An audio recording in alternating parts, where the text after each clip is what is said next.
Hello everyone, welcome to Defendicates. आज जो आप देख रहे हो ये है वेब हैकिंग फंडामेंटल्स सीरीज के एपिसोड 2, जिसमें हम ऑथेंटिकेशन बाईपास को कंप्लीट करेंगे और अच्छे से समझेंगे।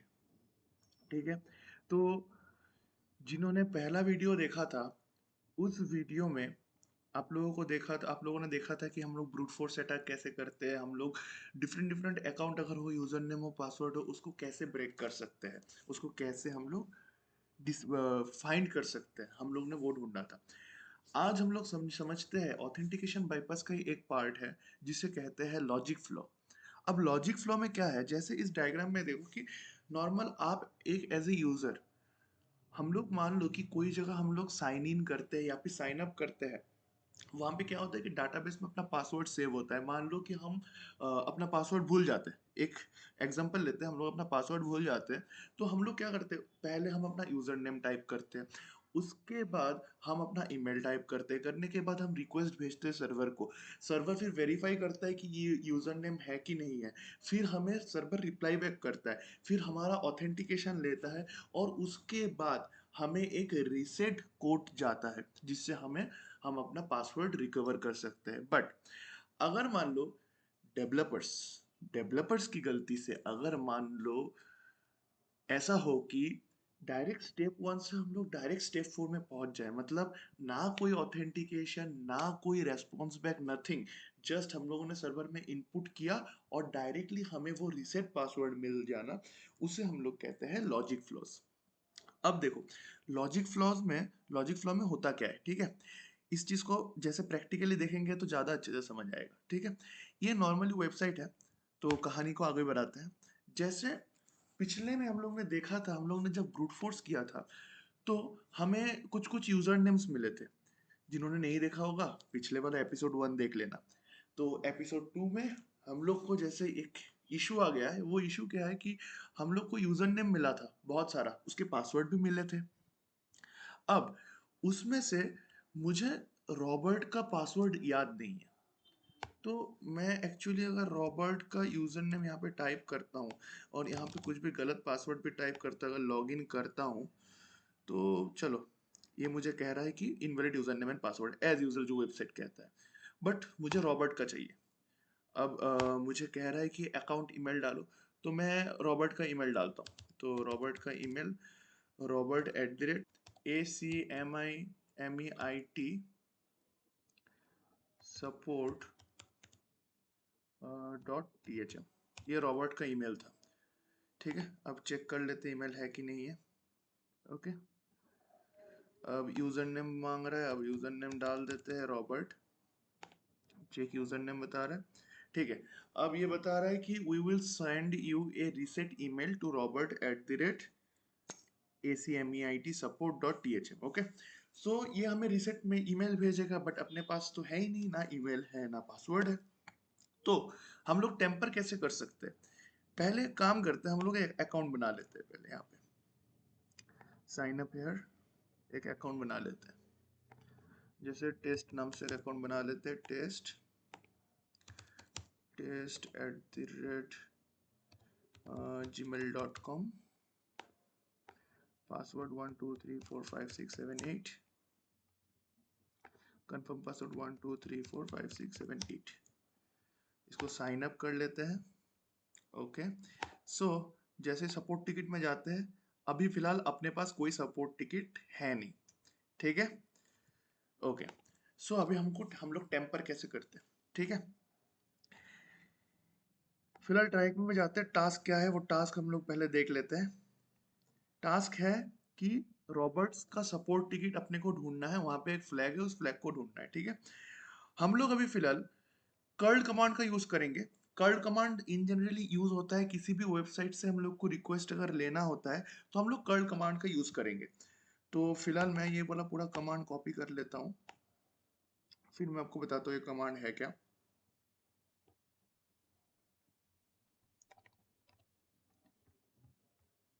एपिसोड 2 भी अपना बहुत ज़्यादा इंटरेस्टिंग होने वाला है एपिसोड 1 की तरह। Okay, so sudo as usual sudo su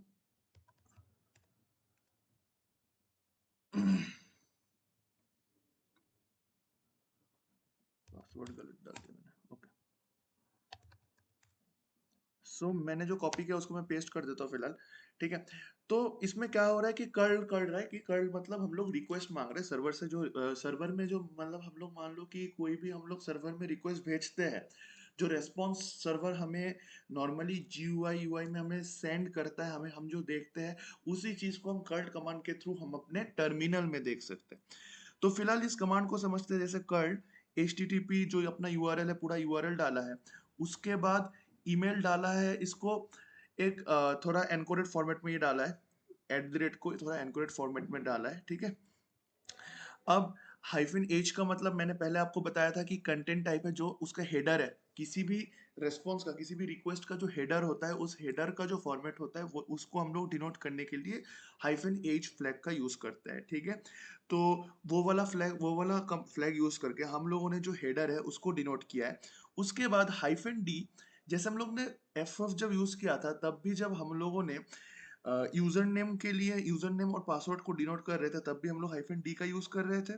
ठीक उसी तरह हम लोग हाइफन डी का यूज कर रहे हैं यूजर नेम को डिनोट करने के लिए। अभी हमें पता है यूजर नेम क्या क्या है, रॉबर्ट। तो हम लोग इसको चलाते हैं। ओके, जैसे हम इसको चलाते हैं, थोड़ा ऊपर जाते हैं, तो इससे क्या पता चला, इससे ये नहीं कि हम लोगों ने कुछ चला, इससे ये पता चला कि एक्चुअली अभी आप अगर ट्राई करोगे, बहुत सारे वेबसाइट में अगर कर्ल करने का कोशिश करोगे, वो आएगा, वेबसाइट जनरली शो करेगा कि फॉरबिडन शो करेगा, नहीं तो परमिशन एक्सप्लिसिट ऐसा कुछ शो करेगा। बट ये हमें रेस्पॉन्स दे रहा है, ये हमें रेस्पॉन्स प्रोवाइड कर रहा है, इसका मतलब इसमें लॉजिक फ्लॉज है। हम लोग डायरेक्टली कर्ल के थ्रू कमांड लाइन में उस वेबसाइट के रेस्पॉन्स को हम लोग कैप्चर कर पा रहे हैं। ठीक है, अब मैं इसमें थोड़ी चेंजेस करता हूँ। अब चेंजेस ऐसा करता हूँ कि देखो, क्योंकि मुझे पता है कि फॉर्म का रिक्वेस्ट, जैसे एपिसोड 1 में आपने देखा होगा कि फॉर्म जितना भी था वो सारा पोस्ट रिक्वेस्ट में बना हुआ था, वो सारा पोस्ट में था, हाँ कि ना? अगर हाँ है तो कमेंट सेक्शन में बता देना आप लोग।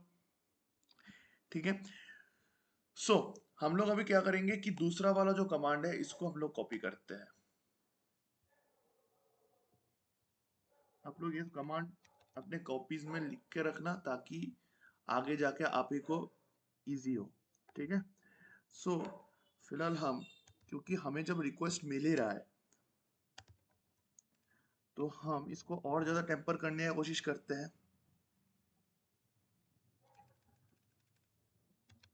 जैसे मैंने यहाँ पे अपना जीमेल से मैंने जैसे साइन इन किया था, तो मैं यहाँ पे जो जीमेल से आपके सामने जो मैं जीमेल क्रिएट किया था, जो मैंने यूजर नेम क्रिएट किया था वो डालता हूँ। ठीक है, सो इसमें क्या हो रहा है कि कमांड आपका सेम ही है, हेडर फाइल भी आपका सेम ही है, बट हाइफन डी करके वो user name equal to Robert जो था, उसके साथ मैंने जो अपना ईमेल बनाया, मैं चाह रहा था कि रॉबर्ट का जो भी रेस्पॉन्स है वो पूरा मेरे ईमेल में रिफ्लेक्ट हो जाए। ठीक है, मैं चाह रहा हूँ कि वो सारा चीज मेरी ईमेल में रिफ्लेक्ट हो जाए, तो मैं जैसे एंटर हिट करता हूँ। ओके, शायद कुछ रिफ्लेक्ट हुआ हो। अच्छा, ये लिखा आ रहा है, we will send you a reset email, यहाँ पे सक्सेस हो रहा है, alert success, we will send you a reset email to strong@gmail.com। Okay, so पहले देख लेते हैं, ये रेस्पॉन्स पूरा अच्छे से जा रहा है, पेज जनरेटेड बता रहा है। ठीक है, हम लोग अपना रेस्पॉन्स एक बार पहले चेक कर लेते हैं आया कि नहीं आया। ठीक है, सपोर्ट टिकट्स, ठीक है, अभी तक सपोर्ट टिकट्स नहीं आया, क्योंकि ये कह रहा है कि tickets can be created using the below button और by sending an email to your custom address test@customer.acemeitsupport.thm। ठीक है, हम लोग को इसी में मिल सकता है। ठीक है, तो अगर इसी में मिल सकता है, ठीक है, क्योंकि हम लोगों ने जीमेल से बनाया था, बट इन्होंने हमें खुद अपना डोमेन नेम दे दिया, तो अगर इसी में मिल सकता है तो हम लोग एक काम कर लेते हैं।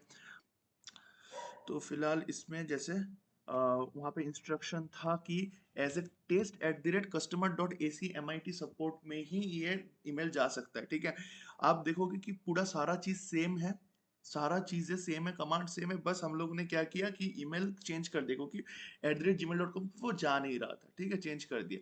अब इसको करते हैं एंटर। ठीक है, रेस्पॉन्स आ रहा है, we will send you a reset email बता रहा है। ठीक है, अब एक काम करते हैं, अब चेक करते हैं कि ईमेल आया कि नहीं आया। ठीक है, एक बार डैशबोर्ड में चले जाते हैं, सपोर्ट टिकट्स में जाते हैं, बूम, हमारे पास पासवर्ड रीसेट। अब देख रहे हो कि हम लोग डायरेक्ट स्टेप कर दी, हमने रॉबर्ट के अकाउंट में हम लोग गए भी नहीं, हम लोग रॉबर्ट के अकाउंट को टच भी नहीं किए, हम लोगों ने बस रीसेट ईमेल भेजा है और उस चीज को हम लोग मैनिपुलेट कर दिए। कहाँ पे? हमारे ईमेल पे। हम लोग ने फ्लॉज को, जो उसका फ्लॉज है ना, जो एक लॉजिक लॉजिक बना हुआ है ना, जैसे एक डेवलपर का एक लॉजिक था कि वो स्टेप बाय स्टेप एक लॉजिक बना हुआ है, उसमें हम लोगों ने फ्लॉज डाल दिए। ठीक है, तो अब इस फ्लॉज को चेक करते हैं कि जैसे ये टिकट मिल गया है, तो एक बार इसको ओपन करके देखते हैं। जैसे इसको ओपन कर रहे हैं, ये हमें बता रहा है कि we have received a request to reset your password, please visit this URL. Okay, so auto, अच्छा, तो देखो, इन जनरली अगर आप लोग कभी पासवर्ड रिसेट करते हो तो क्या होता है, आपके पास एक कोड आता है, ओटीपी आता है वगैरह आता है। ये हमें डायरेक्टली कह रहा है कि अगर ऐसा है तो आपके पास भेज दिया गया है, आप डायरेक्टली इस वेबसाइट पे लॉग इन कर लो, तो पासवर्ड डायरेक्टली रिसेट हो जाएगा आपका, होके आप लॉग इन कर जाओगे। तो इसका मतलब मुझे इतना लग रहा है कि हम लोग डायरेक्टली बिना पासवर्ड चेंज किए या फिर कुछ करे, हम लोग रॉबर्ट के अकाउंट में डायरेक्टली लॉग इन कर जाएंगे।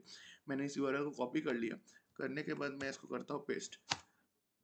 ओके, सो एक यूआरएल तो खुला हुआ है, चेक करते हैं।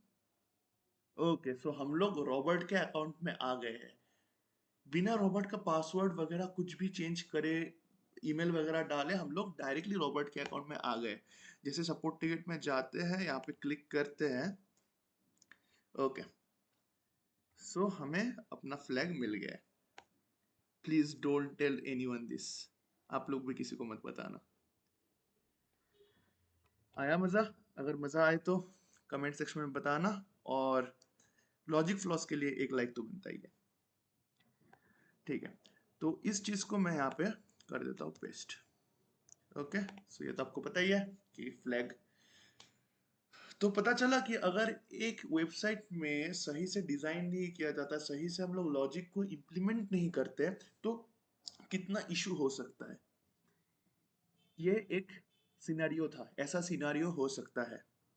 ठीक है, ठीक उसी तरह ऑथेंटिकेशन बाईपास का सबसे आखिरी पड़ाव, कुकी टेम्परिंग। ठीक है, अब कुकी एक बहुत इंपॉर्टेंट चीज होता है। हम कोई भी वेबसाइट में जाते हैं, कोई भी वेबसाइट में साइन इन लॉग इन करते हैं, आप लोग देखोगे कि हर जगह रहता है कि एक्सेप्ट ऑल कुकीज लिखा रहता है, या फिर अलाउ दिस कुकीज लिखा रहता है। मतलब हमारा जो लॉग इन डिटेल्स है, हमारा जो सेशन है, वो एक कुकी के फॉर्म में उस साइट में सेव रहता है। अगर हर एक पर्सन का डिफरेंट डिफरेंट कुकी रहता है, और वो जो कुकी सर्वर में रहता है, वो एनकोडेड वर्जन में रहता है, वो सिक्योर्ड वे में रहता है। अगर हम उस कुकी को टेम्पर कर दे, तो हम किसी और के अकाउंट में इजीली लॉगिन कर सकते हैं। चलो देखते हैं कैसे करते हैं, उसका भी तो एक प्रैक्टिकल देखना चाहिए। ठीक है, तो फिलहाल इसमें जैसे कह रहा है कि हम लोग नॉर्मली कर्ल कमांड का यूज करते हैं, वही सेम रिक्वेस्ट लेते हैं। ठीक है, तो हम लोग इस कमांड को कॉपी कर लेते हैं। ओके, ओके,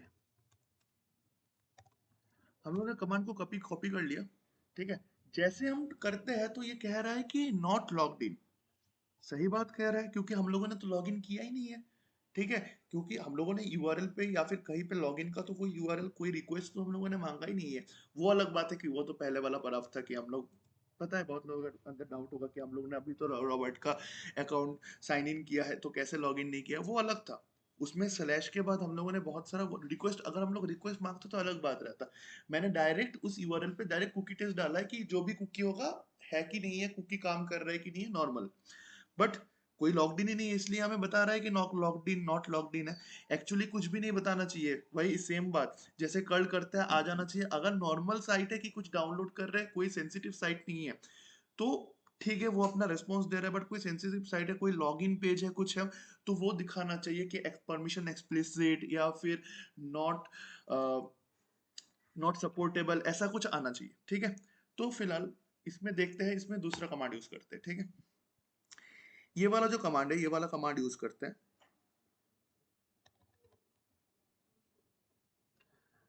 तो फिलहाल ये वाला कमांड अगर हम लोग यूज करते हैं, देखो ये वाला कमांड में क्या है, वही सेम हाइफन एच, मतलब हेडर। हेडर क्या है? कुकी, कुकी का हेडर है। और हेडर में क्या है कि लॉग्ड इन, अगर लॉग्ड इन ट्रू है तभी हमें रेस्पॉन्स दे, वरना मत दे, ठीक है। और इस पूरे कमांड का मतलब है कि कर्ल करेंगे हम लोग, रिक्वेस्ट लेंगे सर्वर से, जो यूआरएल हम लोग का पास होगा, रेस्पॉन्स जैसे जाएगा वो रेस्पॉन्स हमें मिलेगा, ठीक है। सर्वर से रेस्पॉन्स हमें टर्मिनल पे मिलेगा, जिसमें हेडर होगा कुकी, अगर लॉग्ड इन ट्रू है तभी हमें कुकी शो करे, ठीक है।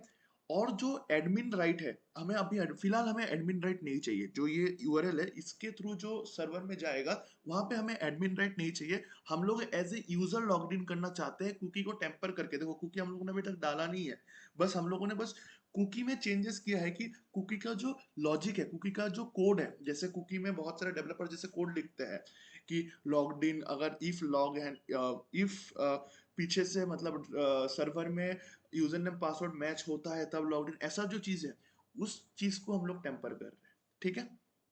तो हम लोग जैसे एंटर करते हैं, ओके, तो सर आप लोग देख पा रहे हो ये क्या कह रहा है कि logged in as a user, लेकिन हम लोगों ने तो कोई यूजर का पासवर्ड या फिर कुछ डाला ही नहीं है अपने। हम लोगों ने तो बस एक लॉजिक लगाया है कि अगर कोई कुकी है, अगर कोई कुकी अवेलेबल है तो लॉग्ड इन हो जाए, अगर वो लॉग्ड इन हो और वो ट्रू हो हमें रेस्पॉन्स बैक करे।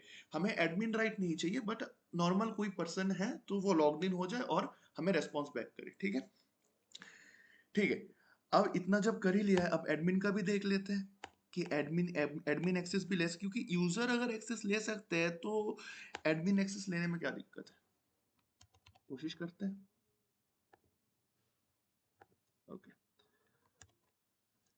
ओके, नाउ हम लोग सेम ही कमांड यूज कर रहे हैं, बस इसमें क्या कर रहे हैं कि एडमिन को ट्रू कर रहे हैं कि लॉग्ड इन तो हो, लॉग्ड इन हो, but as a admin logged in हो, बस यूजर नहीं, एज ए हमें अब एडमिन भी चाहिए। देख रहे हो, ऐसा बहुत टाइम ऐसा सिनेरियो मिल जाता है कि आप लोग कर रहे हो, ऐसा टेस्टिंग कर रहे हो, ये नॉर्मल मैनुअल टेस्टिंग है, हम लोग कोई ऑटोमेटेड टूल का यूज नहीं कर रहे, नॉर्मल मैनुअली टेस्ट कर रहे हैं, नॉर्मल कमांड्स के थ्रू हम लोग मैनुअली टेस्ट कर रहे हैं। तो मैनुअल टेस्टिंग में बहुत टाइम फ्लॉज निकल जाते हैं, और इसी फ्लॉज के ऊपर हम लोग को बाउंटी भी मिल सकता है, ठीक है। ये सेंसिटिव इंफॉर्मेशन डिस्क्लोजर का बाउंटी हमें मिल सकता है इसमें,